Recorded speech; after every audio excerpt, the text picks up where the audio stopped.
வேளையில அதிகாலையில எழுப்புகிற பழக்கம் இன்னைக்கு அநேக இடத்துல இல்லை. ஒரு வேலைக்கா இருக்கட்டும், ஒரு பஸ்ஸுக்கு கிளம்புறதுனால எப்படி போகணும், 7 மணிக்கு பஸ்ஸுனா 6:30 தான் என்ன பண்ணுவோம், 6:30 வீட்டை விட்டு வெளியே வந்து ஓட ஆரம்பிப்போம். இந்த காலை வேளையிலே மனிதன் மிகவும் வேகமாய் ஓடுகிறார், மிகவும் வேகமாய் ஓடுகிறார். ஆபீஸுக்கு கிளம்புறவங்க உண்டு, வேலைக்கு கிளம்புறவங்க, கணவனை கிளை போடுறது, பிள்ளைகளை கிளை போடுறது, ஒரே வேகம். பாருங்க, மதிய நேரம் வந்துச்சுன்னா என்ன ஆயிடுது, வேகம் குறைய ஆரம்பித்து விடுகிறது.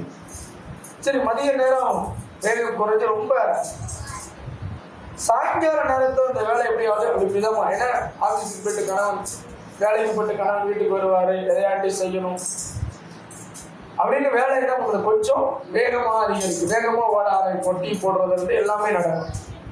இரவு இன்னைக்கு யாருமே அதிசீக்கிரத்துல தூங்க போறது கிடையாது. அது எப்படி, டெட் ஸ்லோல தான் இருக்கும். காலையில எழும்போது வேகமா அறக்க பறக்க எழுந்திக்கிறது, ஆனா படுக்க போவது நிதானத்தோடு கூட மெதுவா, ரொம்ப மெதுவா. 11 மணி 12 மணி நேரம் ஆகுது, இன்னொரு 1 மணி நேரம் ஆகட்டும், செல்போனை கொஞ்சம் திருப்பி பார்ப்போம். ஒரு மனிதனுடைய வாழ்வில் அப்படியே ஓடுகிற ஓட்டம் தலையில்லாத மாறிவிட்டது. அதை சீக்கிரத்திலே நாம் தூங்க போனால் அதிகாலையில என்ன பண்ண முடியும், எதிக்க நம்ம அதை செய்யறதே இல்லை. ஓகே, இருக்கட்டும். பாருங்க, இந்த ஓட்டம் இப்படியாய் ஒரு மனிதனுடைய வாழ்க்கையில ஓடிக்கொண்டே இருக்கிறோம். ஆனால் ஆகிலும் ஒருவனை பந்தயத்தை பெறுவான் என்று அறிய. எல்லாரும் ஓடலாம். பாருங்க, ஒரு ஓட்ட பந்தயம் போட்டி கொண்டு வைத்தார்கள். எல்லாரும் அந்த துப்பாக்கி சூடு இல்லைன்னா அந்த கோ என்கிற வார்த்தை வந்த உடனே பந்தயத்துல பெயர் கொடுத்திருக்கிற எல்லாரும் என்ன பண்ணுவாங்க, ஓடுவாங்க, வேகமா ஓடுவாங்க. ஒருத்தர் வேகமா ஓடுகிறார், மிகவும் வேகம், தன் முழு பலத்தை கொடுத்து எல்லாரையும் விட முந்தி கொண்டு ஓடுகிறார். ஓடி போய் எல்லை கொண்டு அடைஞ்சா பரிசு கிடைக்கணும்னு திருப்பி பார்த்தா எல்லாரும் என்ன பண்றாங்க, அவரை பரிசுக்கு இவர் எலிஜிபிலிட்டி கிடையாது அப்படிங்க.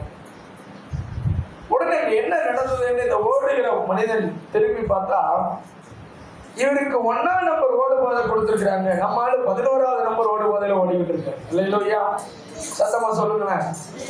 நமக்கு என்ன பாதை கொடுக்கப்பட்டிருக்கு, ஃபர்ஸ்ட் லைன் கொடுக்கப்பட்டிருக்கு. இவர் எங்க ஓடுறாரு, ஓட்ட ஆர்வத்துல 2க்கு வந்தாரு, 3க்கு வந்தாரு, 4க்கு வந்தாரு, அப்படியே செம்ம ஸ்பீடா 11க்கு போனாரு. என்ன கிடைக்கல, பரிசு.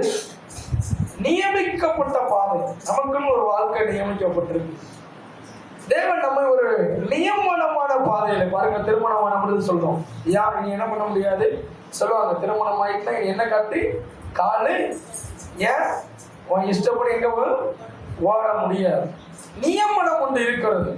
அதனால நாம் ஓடுகிற ஓடு பாதையும், நாம் வாழுகிற வாழ்க்கையும், நாம் ஓடுகிற நிலையும் ஒரு நல்ல தேவன் எனக்கு நியமித்திருக்கிற ஓடுபாதையா இருக்கணும். அதனாலதான் பவுல் சொல்றாரு, எல்லாவற்றையும் செய்ய எனக்கு அதிகாரம் இருக்கு, எல்லாவற்றையும் செய்ய எனக்கு பலனும் இருக்கிறது, ஆனால் ஒன்றும் எனக்கு தகுதியா. ஏன்னா கர்த்தர் எனக்கு நியமித்திருக்கிற பாதைக்கு அது ஒத்து வராது. எத்தனை பேர் ஆமென் சொல்ல முடியும்? ஆகிலும் ஒருவனே பந்தயத்தை பெற்றுக் கொள்கிறார். ஒருவன் தான் அந்த பந்தய பொருளை பெற்றுக்கொள்ள முடியும். ஏன் நாங்க சபையில எத்தனை பேர் இருக்கோம், எல்லாத்தையும் ஓட சொல்றீங்க, ஒருத்தருக்கு தான் பந்தய பொருள் கிடைக்கணும் சொல்றீங்க, யார் தான் அந்த பந்தய பொருளை பெற்றுக் கொள்வோம்? பாருங்க, உலகம் ஓடுகிறவனின் ஒருவனுக்கு பந்தய பொருளை கொடுக்கும். ஆண்டவர் இலக்கை யாரெல்லாம் அடைகிறார்கள், ஓடுற எல்லாத்துக்கும் கர்த்தர் பந்தய பொருளை கொடுக்குறாங்க. அது நல்லா கவனிக்கணும். ஓடுற எல்லாத்துக்கும் பந்தய பொருளை பாதியில் என்ன பண்ணிடுவான், பரிசு கிடைக்கிட்டு என்ன பண்ணிடுவான், சாக்கடை போன வழி அப்படியே கிட்ட அவன் போய் பக்கத்துல அங்கிட்ட ஒரு 2 தெரு சுத்தி அவன் என்ன பண்ணிடுவான், போயிடும். அதான் ஆண்டவர் சொல்றாரு, அவனவன் கிரியைக்கு தக்க பலன் என்னோடு கூட வருகிறது. ஓடுகிற எல்லாருக்கும் பரிசு உண்டு. இங்கே அப்போஸ்தலனாகிய பவுல் நீங்கள் பெற்றுக்கொள்ளத்தக்க ஓட வேண்டும் என்று சொல்லுவார். பரிசை வரணும்னா அந்த போய் அடையும். எத்தனை பேர் ஆமென் சொல்ல முடியும்? கர்த்தர் நமக்கு நியமித்திருக்கிற ஓட்டம் என்ன, பரிசுத்தமான ஒரு ஓட்டம். பரிசுத்தமா ஓடுகிறது அல்ல, முடிவு பரியந்தமும் பரிசுத்தமாய் ஜீவிக்கிறது. எத்தனை பேர் ஆமென் சொல்ல முடியும்? அதனால அந்த பரிசை பெற்றுக்கொள்ளத்தக்க ஓடுங்க. பவுல் அழகா சொல்றாரு, நீங்க எப்படி பண்ணணுமா, பெற்றுக்கொள்ளத்தக்க ஓட.